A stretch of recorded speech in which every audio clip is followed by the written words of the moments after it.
चलिए बात कर लेते हैं आपका ट्रेनिंग ऐसा खेसारी लाल यादव के डंस टू। भाई साहब डंस वन आया था आपका ट्रेनिंग ऐसा खेसारी लाल यादव के, तो जलवा हो गया था। नहीं नहीं, पूरा चारों तरफ खौफ मच गया था कि पावर स्टार पवन सिंह को पीछे को देखे खेसारी लाल यादव के डंस वन फिल्म आ रहा है। और भाई साहब साउथ लेवल का लुक लग रहा था। फर्स्ट लुक जब जारी होता तो ट्रेनिंग ऐसा खेसारी लाल यादव की एकदम साउथ लेवल पे एकदम पूछे एकदम चर्चा हो रहा था कि साउथ लेवल का आपका फिल्म आ रहा है। ट्रेनिंग ऐसा खेसारी लाल यादव की खेसारी लाल यादव भोजपुरी में जलवा कर दिया। लेकिन भाई जब डंस टू आ रहा था, यानी फर्स्ट पार्ट चला होगा तभी तो सेकंड पार्ट आ रहा है। भाई जब फर्स्ट पार्ट इतना चला उसमें अपने खेसारी लाल यादव टांगे लेकर दिखे थे। लुक फर्स्ट लुक डाल गया था, तो भाई साहब सिगरेट और बीड़ी लेकर टांगे लेकर कुछ अलग ही लग रहे थे खेसारी लाल यादव। मतलब साउथ लेवल पर उसको छोड़ा गया था।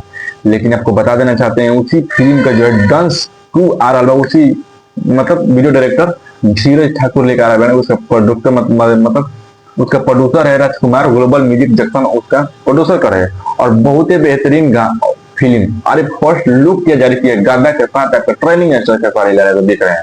यानी फर्स्ट लुक जो है आपके डॉन्स टू का जबरदस्त है। और फर्स्ट मतलब पार्ट वन डॉन्स टू का पार्ट वन आया था भाई, वो भी जबरदस्त है। आप लोग नहीं देखे हैं जाकर ग्लोबल में जाकर आप सब देख सकते हैं। उस पर फिल्म आ गए हैं आप यूट्यूब चैनल पर। भाई साहब सेकेंड जो है डॉन्स टू भी आ रहा है। फर्स्ट लुक आप लोग नहीं देखे हैं तो जाकर देख सकते हैं मेरे स्क्रीन पर। और मैं इंस्टाग्राम से भी नहीं जुड़े तो जाकर